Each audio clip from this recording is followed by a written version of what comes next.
Muito obrigado, caros professores, e saúdo todos. Saúdo, sobretudo, a professora Natasha, o professor Marcelo, o professor Aziz e o professor Leandro, né? E saúdo todos os alunos e alunas que estão acompanhando este intercâmbio, né, entre a nossa embaixada e a UFMG. E parabenizo também a iniciativa de escolher esse tema para esse curso. Acho que não poderia ser mais oportuno, tanto porque estamos vivendo num mundo de profundas transformações, como também porque a China e o Brasil estão passando por uma fase crucial no reforço das nossas relações. Acho que é fundamental os alunos brasileiros e jovens brasileiros poderem conhecer um pouquinho mais a China, que embora fique tão longe do Brasil, todavia tem sido, sim, um dos fatores que tem vindo a influenciar muito, né, o desenvolvimento do Brasil nos últimos anos. E o mundo de hoje está, como eu falei, está passando por profundas transformações. E a China, o tema da China também tem ganhado uma relevância cada vez maior na comunidade internacional. Portanto, hoje acho que não apenas para os alunos que fazem cursos de relações internacionais, mas também os alunos de outros cursos também precisam, acho que, olhar mais para a China, buscando, assim, conhecer mais a China. E acho que nesse sentido, o tema do curso de hoje acho que é muito oportuno e fico muito contente por poder contribuir um pouquinho, né, com o meu tímido conhecimento, sobretudo na área de urbanização e urbanismo, porque sou diplomata de carreira e confesso que não sou, assim, especialista nessa área, mas eu vou tentar fazer o meu melhor. Mas antes de falar um pouquinho sobre a urbanização, urbanismo e infraestrutura na China, queria começar por falar um pouquinho sobre as nossas relações bilaterais entre a China e o Brasil, com o intuito de provocar os nossos amigos e jovens alunos brasileiros de conhecer um pouquinho mais a China. E todo mundo sabe que a China e o Brasil são parceiros estratégicos globais. E soa bonito, mas a realidade também mostra que somos realmente parceiros estratégicos globais. Por várias razões. Primeiro, temos uma cooperação de tamanho considerável. A China é o maior parceiro para o Brasil por mais de 13 anos consecutivos. O nosso comércio bilateral, há 20 anos atrás, era apenas menos de US$ 1 bilhão, mas este ano, provavelmente, mesmo com a pandemia, nós podemos ultrapassar US$ 140 bilhões. É impressionante. E somos também um dos maiores investidores no Brasil. Igualmente, há 20 anos atrás, o investimento no Brasil, chinês no Brasil, era menos de 100 milhões de dólares americanos. Mas hoje em dia, acho que já temos um investimento em torno de 100 bilhões de dólares americanos aqui no Brasil. Tudo isso faz com que as nossas relações na área econômica e comercial sejam muito sólidas e muito dinâmicas. E, em segundo lugar, a nossa cooperação é bem diversificada. Eu já falei sobre a cooperação econômica e comercial, mas a nossa cooperação vai muito além desse aspecto material. Temos cooperações, por exemplo, na área de ciência e tecnologia. Todo mundo sabe também o famoso projeto de satélites entre a China e o Brasil. Foi a primeira parceria na área de satélites entre dois países em desenvolvimento e até hoje, né, é considerado como um dos casos exemplares da cooperação sul-sul na área de alta ciência e tecnologia. Muitas pessoas não sabem que uma função importante, né, desse projeto é justamente também para ajudar a preservação da região amazônica, com monitoramento terrestre, etc. E temos também cooperações na cultura. Já temos 12 institutos Confúcios no Brasil. O Brasil é o país com o maior número de institutos Confúcio na América Latina. Temos um intercâmbio educacional também cada vez mais dinâmico. E temos também cooperação muito dinâmica na área de esporte, onde a seleção chinesa jogou um dos partidos mais importantes, né, na sua qualificação para a Copa de 2022 na Catar. E na escalação inicial, houve 3 brasileiros naturalizados chineses e foram fundamentais para que a China conseguiu arrancar um empate com a seleção de Austrália. E muitos chineses reclamam que nós deveríamos naturalizar mais brasileiros e talvez toda a equipe composta por brasileiros será a única solução para que a China se classifique, né, para uma mundial. Né? Mas isso mostra a dinâmica, né, de cooperação esportiva entre os nossos 2 países. E tem muitas outras cooperações, e até no dia a dia, né? Por exemplo, muitas tecnologias ligadas ao uso cotidiano, né? Também há muitos fatores, componentes chineses que muitos brasileiros não sabem, né? Portanto, acho que a nossa cooperação tem vindo a ser cada vez mais diversificada, enriquecendo, né, a nossa cooperação, para já não falar que temos uma estreita cooperação nos assuntos internacionais. Somos membros do G20, somos membros do BRICS, somos membros do BASIC, né, que focaliza na questão de mudança climática, e sempre compartilhamos visões e posições muito semelhantes. Tudo isso coloca uma acomodação estratégica e pragmática nas nossas relações. E a última razão, acho que a nossa relação é muito dinâmica e somos parceiros estratégicos, é porque temos um grande potencial de cooperação que ainda precisa ser explorado. Se olharmos para todo mundo, é muito difícil achar 2 países, 2 economias emergentes com seus tamanhos, com os seus mercados domésticos enormes, com estruturas industriais bastante completas e, portanto, tudo isso abre um enorme espaço para uma maior cooperação entre os 2 países e há uma grande complementaridade entre as nossas economias. Somos complementares, aliás, na maioria das pautas da nossa cooperação. Por exemplo, na área de infraestrutura, que muitos de vocês talvez estejam acompanhando, a China, nós chamamos que a China tinha sido o candeeiro de obras no mundo, né, nos últimos anos, e o Brasil acho que ainda está enfrentando o gargalo de infraestrutura. E por que a China e o Brasil podem não trabalharem juntos para buscar relevar, expor as vantagens competitivas entre os 2 lados, para que a China e o Brasil possam aumentar a nossa cooperação na área de infraestruturas, né? Portanto, as nossas relações são sólidas, dinâmicas, e há muitas razões que explicam por isso, né? Porque, em primeiro lugar, somos 2 países semelhantes, somos 2 países continentais, e não temos, aliás, se olharmos para a China e o Brasil, embora sejamos muito diferentes em termos culturais, sociais, históricos, todavia não existem conflitos fundamentais entre os nossos 2 países. Não há conflitos geopolíticos, não há conflitos políticos também, né? E, ao mesmo tempo, enfrentamos os mesmos desafios. Ambos os países enfrentam o desafio de como melhorar a vida dos seus povos, como superar os desequilíbrios de desenvolvimento regionais e como evitar uma maior polarização de riqueza nas nossas economias.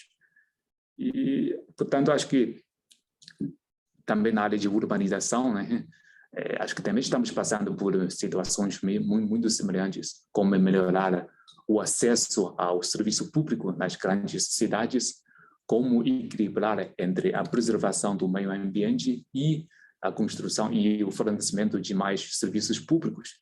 Acho que, nesse sentido, nossos 2 países são muito semelhantes e se compartilham muitos desafios comuns. E isso também providencia bases de cooperação, né, para as nossas futuras parcerias. Eu já falei que somos 2 economias com grande complementaridade. Se olharmos, fazemos uma comparação entre a parceria China-Brasil e Brasil e Estados Unidos, né? Acho que não é muito difícil tirar a conclusão de que a nossa pauta comercial é muito mais complementar do que a pauta comercial entre o Brasil e os Estados Unidos. E, portanto, temos uma relação de interdependência já bem evidente e que poderia ser melhor aproveitada no futuro. E também no contexto de transformações internacionais, China e o Brasil também compartilham muitas visões semelhantes. E na ONU, na OMC, etc., né? Acho que a coincidência de posições chinesas e brasileiras é de quase 95%. Isso mostra que temos mesmos desafios e temos mesmos interesses. Acho que tudo isso nos deixa bastante otimista e confiante em relação ao futuro desenvolvimento das nossas relações. Como o professor Aziz falou, né? Como qualquer relação sempre tem pontos altos e baixos, mas a nossa relação, em termos gerais, tem seguido uma trajetória dinâmica, madura, independentemente das mudanças políticas domésticas de cada país. E, claro, temos desafios. Acho que, para mim, o maior desafio entre a China e o Brasil é sempre o déficit de conhecimento mútuo. E temos que reforçar muito mais os intercâmbios no lado macio, ou soft power, né? Ou seja, nós já temos uma relação sólida na área de economia e comércio, todavia, o nosso conhecimento mútuo na área social, na área política e no lado cultural ainda está defasado em relação à nossa cooperação econômica e comercial. E, sobretudo, nesses últimos anos, né, estamos vivendo numa sociedade de informação para o bem e para o mal. E como a China e o Brasil são países muito diferentes em muitos aspectos, está havendo uma certa mitificação ou até demonização sobre a China, não só no Brasil, também em outros países. E como é que podemos combater isso? Acho que é através de aumento de diálogo, aumento de intercâmbio entre os dois países. E acho que, nesse sentido, a arquitetura, né, pode abrir uma janela para que nós possamos conhecer melhor as nossas culturas, as nossas sociedades, etc. É uma ferramenta extremamente útil, né, que poderia ser melhor aproveitada. Portanto, parabenizo mais uma vez os trabalhos feitos pelo professor Marcelo, pela professora Natasha, né? Portanto, acho que agora vou tentar falar um pouquinho sobre a urbanização da China. Um dos segredos que explica o desenvolvimento da China é justamente na urbanização, que provavelmente tem sido a maior urbanização do mundo ao longo dos últimos 40 anos. Na década de 70, no final da década de 70, na véspera da abertura da China, a urbanização da China era menos de 20%. Mas agora nós já temos uma taxa de urbanização perto de 64%. Já é acima do médio mundial, que está em torno de 56%. E a população urbana na China já ultrapassou 900 milhões de pessoas. E até 2025, ou seja, daqui a 4 anos, a taxa de urbanização na China vai chegar a 65%. Isso, por um lado, é muito bom para o desenvolvimento econômico da China, mas, por outro lado, também tem trazido muitos desafios, porque, como se sabe, na China tem uma grande população e fluxo imigratório, a construção de serviços públicos nos centros urbanos tem sido uma grande dor de cabeça para os gestores. E, claro, a China tem uma estrutura administrativa diferente do Brasil. O Brasil tem governo federal, estadual e municipal. Lá na China, nós dividimos em níveis diferentes. Temos o governo central, depois governos provinciais e governos municipais. E temos também uma classificação que é condados. Portanto, temos uma classificação mais que o Brasil. Portanto, em termos de número de municípios, a China tem apenas 687 cidades urbanas. Um número parece pequeno em comparação ao Brasil, acho que tem mais de 5.000 municípios, mas são todas grandes cidades, quase são todas grandes cidades. E entre essas 687 cidades, 19 delas têm uma população maior que 10 milhões de pessoas. E nós sempre brincamos que nós temos cidades de primeira linha, segunda linha, terceira linha. E na primeira linha nós temos 4 cidades, né? Pequim, Shanghai, Guangzhou e Shenzhen. São consideradas as megacidades com população em torno de 20 milhões de pessoas. Parecido com a cidade de São Paulo, né? E muitas cidades, né, ultrapassaram, seguiram uma trajetória de desenvolvimento alucinante nos últimos anos. O melhor exemplo seria a cidade de Shenzhen, que já é considerada uma cidade de primeira linha, com uma população perto de 20 milhões de pessoas. Mas há 40 anos atrás, a Shenzhen era apenas uma vila pescadora, com menos de 30 mil habitantes, né? Hoje, né, a população já está em torno de 20 milhões de pessoas, e o PIB de Shenzhen em 2022 estava em torno de 440 bilhões de dólares americanos, ou seja, maior, o PIB maior que o PIB da Singapura, uma economia bem robusta, né? E, portanto, esse é apenas um exemplo, né, de um processo, a velocidade de urbanização na China, que tem sido muito rápida e tem sido também muito um novo desafio para o governo e para a população chinesa. E temos conseguido alcançar muitas conquistas nesse rápido processo de urbanização, né? Primeiro, acho que a primeira conquista é a mobilidade urbana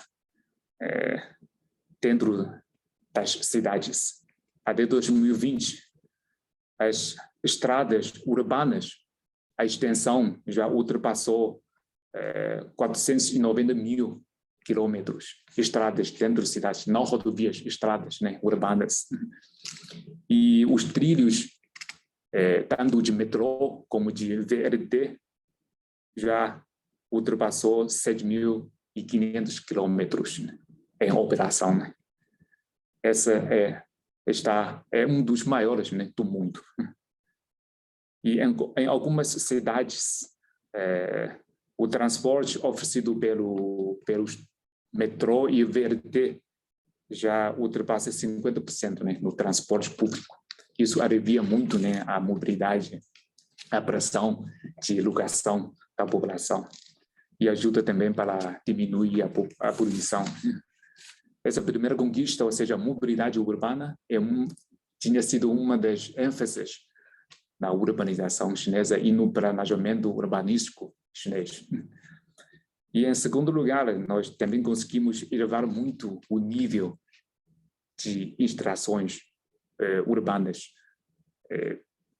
Alguns exemplos: em 2020, a taxa de fornecimento de água potável, né, nas cidades já ultrapassou 99%, e a taxa de extensão, acesso a gás de cozinha, também já ultrapassou 98%. E a taxa de tratamento de água sanitária já ultrapassou 95%. Essas taxas, né, já podem ser comparadas ao nível dos países desenvolvidos. Portanto, nós conseguimos melhorar muito as instalações de serviço público nas cidades. E, em terceiro lugar, nós também conseguimos melhorar muito a questão de urbanização das principais cidades, né? E também conseguimos, né, tratar os lixos de forma ecologicamente sustentável, né? Damos também uma grande importância à questão de ambiente nas cidades. Nós temos muitos desafios, como o processo de urbanização na China andou muito rapidamente e de forma um pouquinho extensiva, né? Portanto, estamos vivendo o desafio de como melhorar a qualidade da nossa urbanização. Provavelmente o mesmo problema que o Brasil também tem enfrentado, né, nos últimos tempos.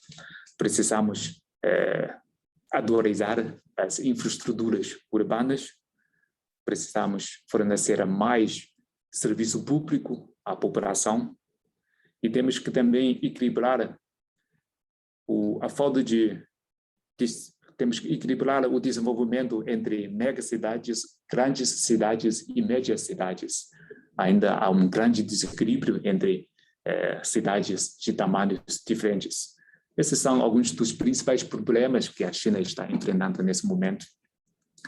E, portanto, no 14º plano quinquenal do governo chinês, o governo chinês estipula que nós precisamos trilhar um novo caminho de urbanização, a nova urbanização. A China tem um conceito de quatro modernizações antigas, ou seja, defesa nacional, indústria, agricultura, etc. São as 4 antigas modernizações, mas nesse momento estamos lançando o novo conceito de novas modernizações. E nessas novas modernizações, a modernização urbana é um dos focos, né, da estratégia e do planejamento do governo chinês. A nossa meta é construir cidades mais propícias para habitar, cidades mais verdes, cidades mais resilientes, mais inteligentes e mais humanísticos. Portanto, nessa estratégia geral, nós estamos focalizando em alguns aspectos. Primeiro é a renovação.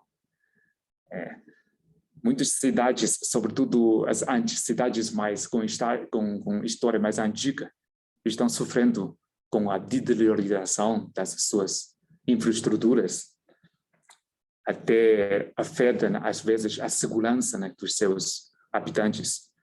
Portanto, a partir de 2020, o governo chinês começou o plano de renovação das principais cidades. Os seus principais focos é, primeiro, aperfeiçoar a configuração das cidades, a configuração geográfica e espacial, né? Sem fazer grandes projetos de remoção e deslocação, mas focalizar mais em como preservar, melhorar e reestruturar os edifícios já existentes, né? E também nos edifícios antigos, né, estamos tentando introduzir mais programas verdes, ecologicamente mais sustentáveis e aliviar também a pressão de transporte público e segurança urbana, etc. Esse é o primeiro ponto, ou seja, como aperfeiçoar a configuração geográfica, né, das cidades, dos antigos bairros, né. Em segundo lugar, é fazer uma melhor comunicação, planejamento das instalações, subsolos e, como se diz, subterrâneos e terrestres. Porque a China é um país que sofre muito com inundações.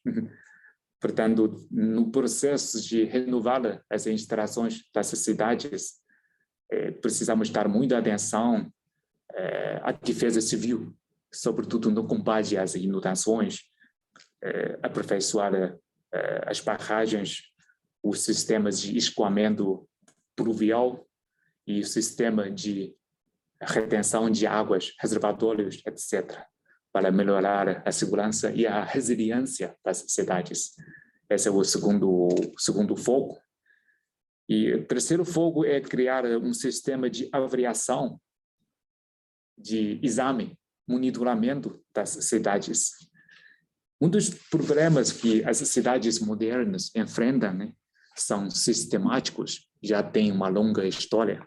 Portanto, precisamos criar um sistema com o qual nós podemos fazer avaliações sistemáticas, ajustes periódicos, para que as instalações das urbanas possam ser acompanhadas, monitoradas e modificadas conforme os trabalhos de avaliação. E estabelecemos, inclusive, 8 indicadores básicos, né, para podemos fazer esse tipo de avaliação, um tipo de exame médico, né, das cidades.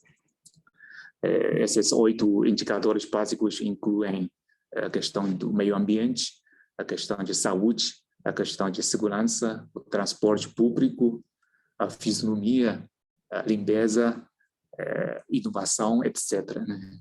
Para que nós podemos diagnosticar as doenças urbanas e depois adotar as medidas necessárias.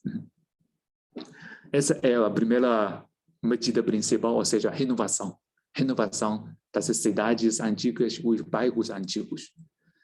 E a segunda principal medida é na modernização das cidades, através de construção de cidades modernas, inteligentes, verdes e de baixo carbono.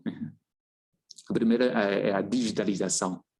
Estamos criando os padrões para aumentar o grau de digitalização das instalações urbanas, através de reformar o sistema de transporte público, água, eletricidade, sobretudo no aspecto terminal, diretamente ligado aos consumidores e à população. Ou seja, uma gestão da cidade de modo mais digitalizado. Em segundo lugar, é a organização das cidades, né? Tornar essas cidades mais verdes. Estamos abrindo mais espaço para o público, construindo mais ciclovias e vias exclusivas para pedestres e promover o uso de materiais de construção mais verdes e também aperfeiçoar a rede de transporte público nas cidades. E, por último, essa é uma questão que já tem sido feita, mas estamos tendo uma maior ênfase também, ou seja, aperfeiçoar o layout, né, das cidades da China. Como eu falei, um dos principais problemas que nós temos é a falta de desequilíbrio, de desenvolvimento entre mega cidade, grande cidade, média cidade e pequenas cidades.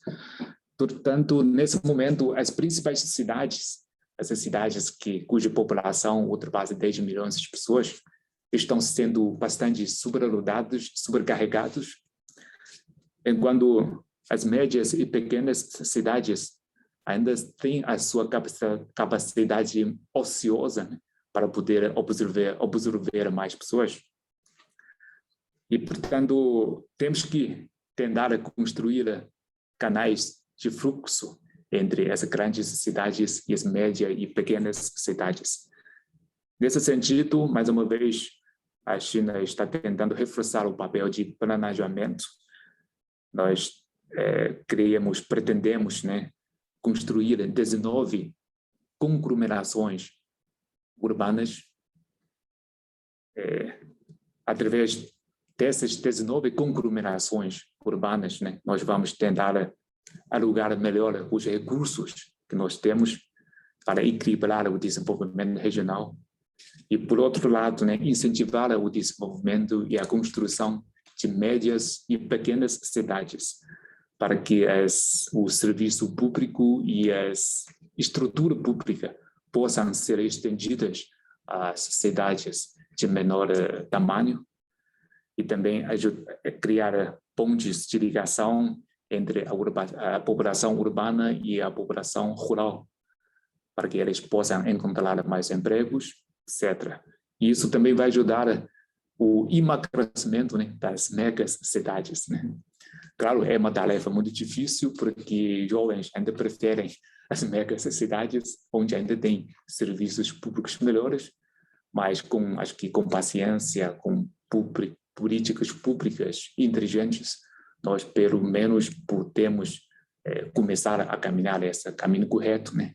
E quem acompanha a China, né, sabem que essas 19 conglomerações metropolitanas ou urbanas também são espalhadas no norte, nordeste, centro, sudeste, centro-oeste da China.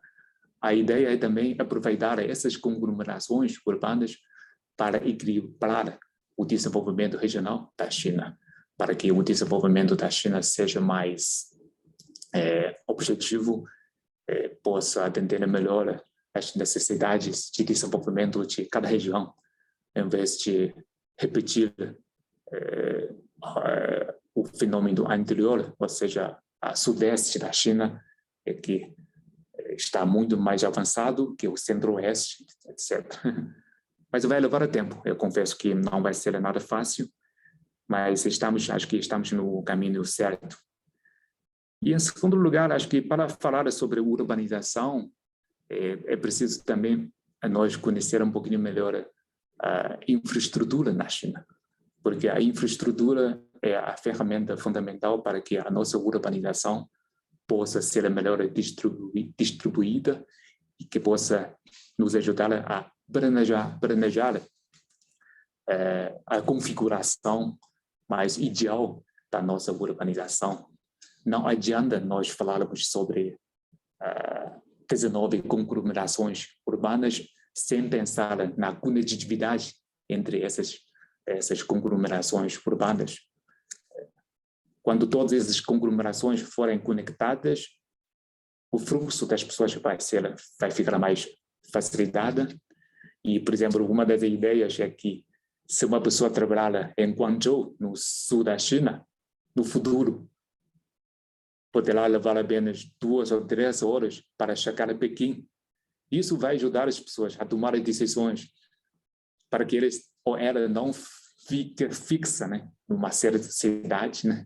Isso acho que vai ajudar no plano geral. Portanto, temos que olhar para a própria urbanização, a questão da própria urbanização, mas, por outro lado, temos que olhar para além a questão da urbanização mais geral, ou seja, a construção de redes logísticas, a construção de infraestruturas ao nível nacional. É como se fosse um xadrez, né? Não podemos olhar apenas para uma peça, mas temos que olhar para todo o tabuleiro. Portanto, a China, nesse momento, continua a priorizar a questão de infraestrutura. Eu falei que a urbanização é um dos segredos que explica pelo desenvolvimento da China nos últimos anos.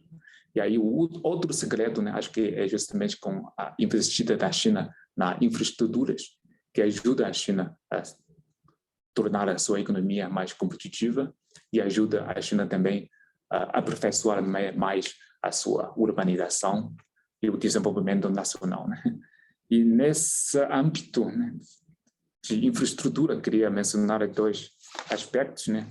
Primeiro é o transporte, né? Eu falei sobre transporte e mobilidade urbana, mas o transporte interurbano é até mais importante, né? Para que nós possamos planejar tudo que for conforme as nossas ideias. E, portanto, graças aos esforços de mais de 40 anos, a China já dispõe de uma rede de transporte bastante completa, multimodal, tridimensional e bastante moderna. A China já é número 1 em vários aspectos, é número 1 em extensão de trem-bala, número 1 em autoestrada, rodovias, número 1 em extensão, em operação de trilhos, tanto para metrô como para VRT nas cidades, e somos também o número 1 em termos de números de portos litorais que conseguem atracar navios de calado maior a 10 mil toneladas. Até 2020, a ferrovia na China, né, em operação é de 146 mil quilômetros. Acho que é o segundo lugar do mundo, atrás dos Estados Unidos, mas nós já temos uma extensão de trem-bala de 38 mil quilômetros. Aí somos o maior país do mundo, né? Nessa categoria.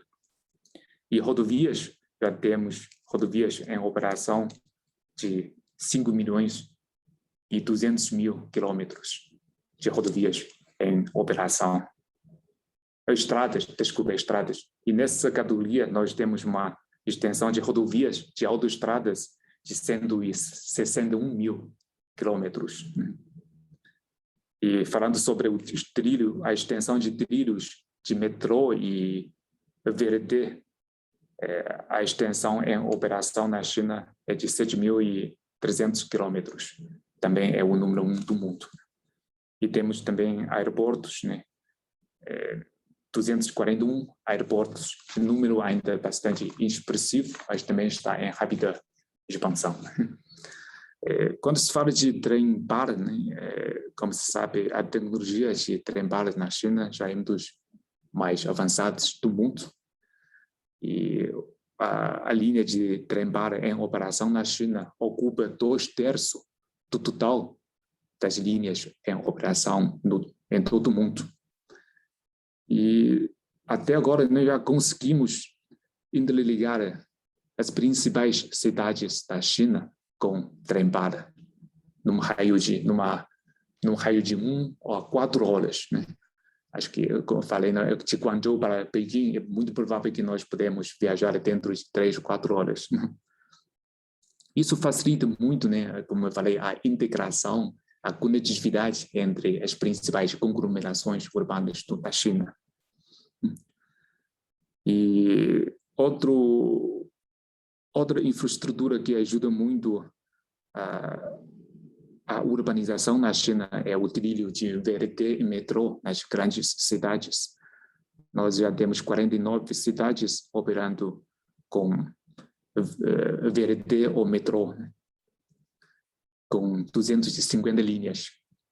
Por exemplo, Pequim tem 24 linhas de metrô, Shanghai tem 19, Guangzhou com 17. Em Pequim, a meta é que um cidadão, uma pessoa, caminhar 1 quilômetro para que ele possa encontrar uma estação de metrô. Isso alivia muito o transporte público terrestre. E outra questão ligada à infraestrutura, né, é a questão de transporte inteligente. Estamos promovendo com muita energia o transporte ao modelo de internet mais, né? Através de tecnologias como 5G, Big Data, inteligência artificial, etc. Essa é outra questão que ajuda, né, muito a urbanização na China. E a questão também de transporte verde. É uma área que nós investimos muito. Até agora, a China tem mais de 400 mil ônibus que utiliza energia verde, ocupando mais de 60% da frota total de ônibus de transporte público na China. A China também já tem mais de 6 milhões de carros que utilizam energia nova, né? E essa taxa também esse número é também um dos maiores do mundo, né? Com isso, né, nós conseguimos diminuir a poluição e construir mais transporte verde ao nível mundial. Essa primeira questão é transporte, que tem jogado um papel fundamental na infraestrutura da China, complementando o processo da urbanização. E outra área que a China investe muito na infraestrutura é telecomunicações. Nós já construímos a maior rede de fibra ótica ao nível mundial. Construímos também a maior rede de 5G, que utiliza a tecnologia de Stand-Alone, né? SA, né? Já temos mais de 1 milhão de antenas de 5G, ocupando 70% de total das antenas para o 5G no mundo. Todas as cidades da China já estão cobertas por sinal de 5G. Já temos 400 milhões de terminais conectados a 5G, ocupando 80%, né, de total de terminais conectados a 5G ao nível mundial, né? Até 2023, estimamos que a China vai dispor mais de 2 milhões e 50 mil antenas de 5G. Isso vai revolucionar a fisionomia da urbanização da China, também vai revolucionar a fisionomia da construção de infraestrutura na China, através de indústria inteligente, saúde inteligente, energia inteligente, portos inteligentes, mineração inteligente, etc. Isso também vai ajudar a aperfeiçoar o nível de gestão social nas cidades. Portanto, claro, se falar de infraestrutura, ainda temos muitas coisas a falar, mas eu acho que esses dois aspectos, o transporte e as telecomunicações, são duas áreas diretamente ligadas à urbanização e ao urbanismo, né, nas cidades chinesas, e, portanto, também estão merecendo uma grande atenção por parte do governo chinês. Eu queria só, para terminar, eu só queria frisar que é fundamental que haja um planejamento na urbanização em países como a China e o Brasil. São dois países continentais com desafios muito semelhantes, e sem um pré-planejamento, é muito difícil nós podemos conseguir uma urbanização verde, sustentável, que possa atender às necessidades das nossas populações. Essa, pelo menos, é a experiência da China. Claro, cada país tem a sua própria realidade, tem os seus próprios problemas, mas eu sempre defendo que, no caso da China e do Brasil, esse planejamento é fundamental, porque não podemos falar da urbanização só de São Paulo, só do Rio, ou só de Xangai, ou de Pequim, mas temos que olhar para essa questão de urbanização como se fosse um tudo. Não apenas olhar para uma cidade individual, separada, mas também olhar para a sua conectividade. E dentro da cidade também precisamos cultivar uma cultura de planejamento, né?